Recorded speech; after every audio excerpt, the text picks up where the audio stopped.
વડોદરાથી વડોદરા શહેર પોલીસે પ્રોહિબિશન બળજબરીથી કઢાવવાના તથા મારામારીના ગુનાઓમાં સંડોવાયેલ 4 ઇસમોની પાસા હેઠળ અટકાયત કરી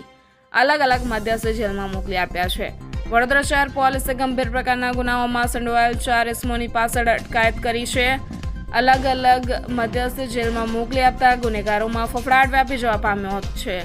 પ્રાપ્ત માહિતી અનુસાર આરોપી નરેશ ઉર્ફે કેટી રમેશભાઈ રાવળ મકરપુરા ગામ વડોદરા શહેર તથા નહીં મળી આવેલ ઈસમ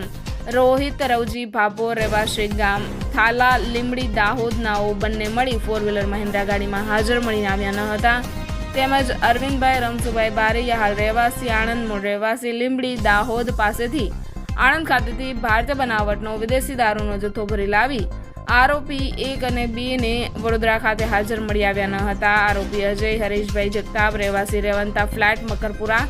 અતુલ વાની રહેવાસી મકરપુરા ગામ તથા સની ગુલાબસિંહ ઠાકોર રહેવાસી મકરપુરા ગામ પકો રહેવાસી વડસર નાઓને વેચાણ માટે ભારતીય બનાવટના વિદેશી દારૂની નાની મોટી કાચની બોટલો તથા પ્લાસ્ટિકની કંપનીની સીલબંધ બોટલો તથા બિયર ટીન મળી કુલ નંગ 1066 મળી કુલ કિંમત રૂપિયા 2,74,768, મોબાઈલ નંગ 1 કિંમત રૂપિયા 5,000 તથા 4 વ્હીલર 1 કિંમત રૂપિયા 6 લાખ મળીને કુલ 8,79,768 રૂપિયાનો પોલીસે ઝડપી પાડ્યો હતો. સદર ગુનામાં આરોપીઓની ધરપકડ કરવામાં આવી છે,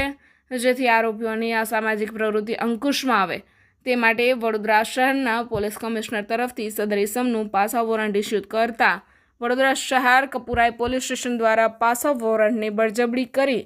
પાસા ધારા હેઠળ અટકાયતમાં લઈ જામનગર મધ્યસ્થ જેલ ખાતે પાસા હેઠળ અટકાયત રાખવા માટે મોકલી આપ્યા છે.